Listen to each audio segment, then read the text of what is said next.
अस्सलाम वालेकुम जी, मेरा नाम आमिर बिलाल है। नाजरीन, बहुत बड़ी डेवलपमेंट है और ये ऐसे कह लें कि हमने इसके ऊपर पेशगोई की थी एक, और उसके बारे में एक वीडियो में मैंने बात की थी काफ़ी अर्सा पहले। और मैंने कहा था, जब इसराइल के ग्रेटर प्लान की बात कर रहे थे तो मैंने बात की थी कि आने वाले वक्त में इराक जो पहले इस तमाम तर रीजन का सेंटर हुआ करता था और तवज्जो का मरकज़ था, आने वाले वक्त में भी इराक के अंदर बहुत कुछ होने जा रहा है और इतनी जल्दी वो बात सच साबित होगी मैंने ये एक्सपेक्ट नहीं किया था।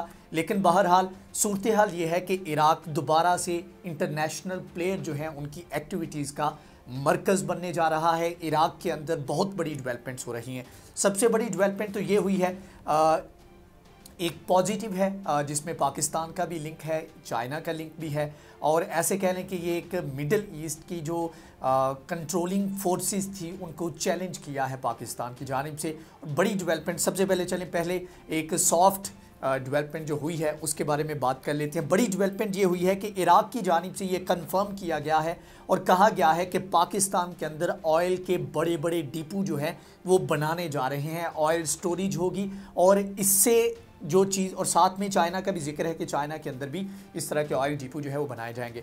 अब ये इसका अगर थोड़ा सा पास्ट में जाकर, बैक में जाकर इसका अगर एनालिसिस किया जाए, पैटर्न को देखा जाए, तो पाकिस्तान को थ्रेटन किया गया, पाकिस्तान को चैलेंज किया गया और पाकिस्तान को ब्लैकमेल करने की कोशिश की गई। जो 3 अरब से ज़ायद डॉलर का डेफर पेमेंट के ऊपर पाकिस्तान ने जो तेल लेना था सऊदी अरब से, अब उसके ऊपर वो पाकिस्तान प्रेशर से निकला है। पाकिस्तान ने जैसे हैंडल किया वो एक अलग स्टोरी है, लेकिन पाकिस्तान को एटलीस्ट ये पता लग गया कि आप टोटली सऊदी अरब के ऊपर, यूएई के ऊपर, या इसके साथ जो सऊदी अरब और यूएई के इन्फ्लुएंस में रहने वाले ममालिक हैं उनके साथ आप टोटली डिपेंडेंट नहीं हो सकते। तो पाकिस्तान ने अपने अल्टरनेट जो थे उनको एक्सप्लोर करना शुरू किया। सबसे पहला अल्टरनेट तो जो पाकिस्तान को सूट करता है वो ये है कि बंदा जो पाकिस्तान है वो आज़रबाईजान से, जो आज़रबाईजान का पोटेंशियल है ऑयल और गैस में, उससे फ़ायदा उठाए। और उसके अंदर पेशरफ्त भी हुई। तुर्की, आज़रबाईजान और पाकिस्तान के वज़राए ख़ारजा की मीटिंग हुई, पाकिस्तान के इन्होंने दौरा किया और इसमें पाकिस्तान की जानिब से और इन तमाम तर ममालिक ने, तीनों ममालिक ने मिलकर ये फ़ैसला किया कि जो इन तीनों ममालिक के दरमियान जो ट्रेड का पोटेंशियल है, जो डिफेंस का पोटेंशियल है, उसको यूटिलाइज़ किया जाए। यही वजह है कि इन महीनों और सालों में जो बड़ी डेवलपमेंट देखने को मिली वो ये थी कि तुर्की के और पाकिस्तान के दरमियान जो पोटेंशियल था उससे फ़ायदा उठाते हुए पाकिस्तान ने डिफेंस की पैदावार में और डिफेंस के जो एग्रीमेंट्स हैं उनको इतना बढ़ाया कि इस वक्त चौथे नंबर पर पाकिस्तान को एक्सपोर्ट करने वाला, असलहे के एक्सपोर्ट में चौथे नंबर पर तुर्की आता है। तो इसी तरह अब जो ऑयल है, एनर्जी की जो ज़रूरियात हैं उसको भी बहरहाल पाकिस्तान ने पूरा करना है। तो ऐसा नहीं कि सारा पूरी दुनिया का तेल जो है वो सिर्फ सऊदी अरब के अंदर है। 20% कह लें कि जो ऑयल की, मिडल ईस्ट की जो पैदावार है उसमें से ज़्यादातर हिस्सा जो है वो इराक से जो है वो ऑयल निकलता है। तो पाकिस्तान भी इससे फ़ायदा उठाना जा रहा है। अब दूसरा जो मैंने स्टार्ट में बात की कि आने वाले वक्त में यही खित्ता, इराक का जो इलाका है, ये सेंटर ऑफ अटेंशन होगा पूरी दुनिया का।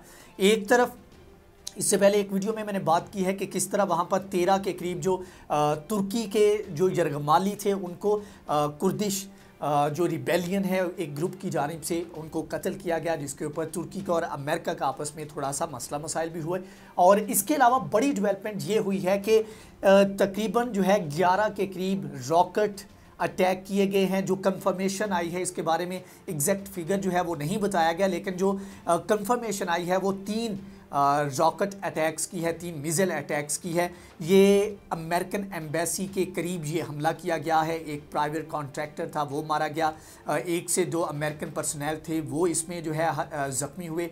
और ये ऐसे कह लें कि अगर क्वांटिटी के हिसाब से देखा जाए तो ये अब तक का इराक के अंदर अमेरिका की जो सेटलमेंट्स हैं, अमेरिका की जो ऑक्यूपेशन है उसके ख़िलाफ़ ये सबसे बड़ा अटैक है। और इसके ऊपर जो बराह रास्त अब चीज़ ये निकलती है कि अटैक हुआ तो इल्ज़ाम किसके ऊपर आएगा। तो नॉर्मली ये होता है कि इराक के अंदर या सीरिया के अंदर या इसके अलावा दीगर जो इलाके हैं उनके अंदर कोई इस तरह का अटैक होता है तो बराह रास्त इल्ज़ाम आयद कर दिया जाता है ईरान के ऊपर। लेकिन समहाउ इसका लिंक भी निकलता है, लेकिन बराह रास्त जो ज़िम्मेदारी कबूल की गई है वो ऐसे किसी ग्रुप ने नहीं की जिसका ईरान के साथ उस तरह लिंक हो, लेकिन बहरहाल लिंक जोड़ने की इस मामले में भी कोशिश की जा रही है। अब ये रॉकेट अटैक किए गए हैं यूएस लेड मिलिट्री बेस के ऊपर, जिसमें तुर्किश नॉर्दर्न इराक के अंदर ये अटैक किए गए हैं और तकरीबन 5 के करीब लोग जो हैं वो ज़ख्मी हुए हैं और इसमें यूएस सर्विस मेंबर भी इसमें शामिल है जो कि इसमें ज़ख्मी हुआ है। और ये इरबिल इंटरनेशनल एयरपोर्ट के करीब ये रॉकेट जो है ये लैंड किए हैं। 3 के करीब जो हैं वो रॉकेट अटैक जो है उसकी कंफर्मेशन की गई है और इसके ऊपर जो ब्लिंकन है उनकी जानिब से जो बयान जारी किया गया, उन्होंने कहा है कि अमेरिका इंतहाई गुस्से में है, ये अमेरिका के ऊपर जो है ये अटैक किया गया। और इससे पहले अगर बताऊं कि जब ट्रंप थे, ट्रंप की जानिब से तब एक खबर आई थी कि ईरान अमेरिकन एम्बेसी के ऊपर इराक के अंदर हमला कर सकता है। तब ट्रंप ने कहा था कि किसी एक भी अमेरिकन का बाल भी बेका हुआ तो उसका जो है बराह रास्त खुमियाजा भुगतना पड़ेगा ईरान को, और ईरान को थ्रेटन किया था। लेकिन फिर ये हुआ कि ये एक प्लॉट का हिस्सा निकला और इससे पहले कि इसके ऊपर अमल दरामद होता या कोई हमला प्लान किया जाता तो ईरान ने कहा कि इजराइल प्लान कर रहा है कि अमेरिकन एम्बेसी के ऊपर हमला करे और इल्ज़ाम जो है ईरान के ऊपर डाले ताकि इसको जवाब बनाकर अमेरिका जो है ईरान के ऊपर हमला कर दिए। तो ये इस तरह की सूरत हाल है। दूसरी तरफ जो तुर्की के मामलात हैं कुर्दों को लेकर ये भी हैं। और अब यहाँ पर सवाल ये पैदा होता है कि ठीक है, अब यहाँ पर मैं आपको बताऊँ कि यहाँ पर जेनियन हैनिस है, इनकी जानिब से कंडेमेशन की गई है, स्टेफन हिकी है उसकी जानिब से इसकी मजम्मत की गई है और बहुत सारे लोग हैं जिन्होंने इसके ऊपर ये जो अटैक किए गए हैं इनकी मजम्मत की है। अब सवाल यहाँ पर ये पैदा होता है, पहले ये बात कर लेते हैं कि इसकी ज़िम्मेदारी किसने कबूल की। एक ग्रुप है जिसको कहा जाता है सराया एवलिया अल-डैम। ये एक छोटा सा ग्रुप है जिसके बारे में किसी को इतना ज़्यादा नहीं पता, तो इनकी जानिब से इस हमले की ज़िम्मेदारी कबूल की गई है। लेकिन इसका अब होता यह है कि जब भी आप कोई हमला करते हो या इस तरह के ग्रुप जब कोई क्लेम करते हैं कि उन्होंने हमला किया है तो उसका कोई ना कोई एविडेंस दे देते हैं ताकि लोग जो हैं जिनको वो बावर करवाना चाह रहे हैं वो इस चीज़ के ऊपर यकीन कर ले। लेकिन इनकी जानिब से इसके ऊपर कोई भी बाकायदा कंक्रीट एविडेंस साथ में फ़राहम नहीं किया गया है। जबकि इसके अलावा इराकी ऑफिशियल जो हैं उनकी जानिब से कहना है कि इसका लिंक जो है वो ईरान के साथ जुड़ता है और ये ग्रुप जो है इसका ईरान के साथ लिंक है। लेकिन अगेन यहाँ पर सवाल पैदा होता है कि कोई ऐसा एविडेंस नहीं दिया गया जिसकी बुनियाद पर आप कह सकते हैं कि ये ईरान की जानिब से ऐसा कोई हमला करवाया गया है। अब ये है कि ये सूरत हाल तो चल रही है, लेकिन सवाल यहाँ पर यह पैदा होता है कि यहाँ पर फ़ायदा कौन उठा रहा है।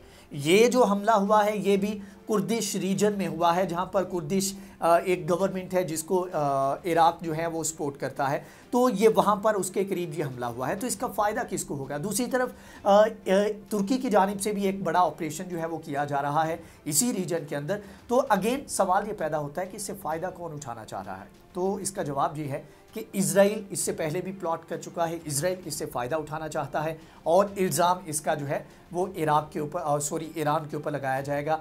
अगेन मैंने पहले बात की है कि तमाम तर जो एक नफसियाती जंग जारी है जो 2015 की डील को लेकर अमेरिका और ईरान के और इजराइल के दरमियान, तो इसमें इस वक्त ईरान का पलड़ा भारी है। तो समहाउ एक कह लो कि प्रेशर डालने के लिए कोई इस तरह का काम करना पड़ेगा, या ये भी उसकी एक कह लें कि कड़ी कह सकते हैं, तो ये करना पड़ेगा जिसके लिए आप ईरान को मज़ीद प्रेशराइज कर सके।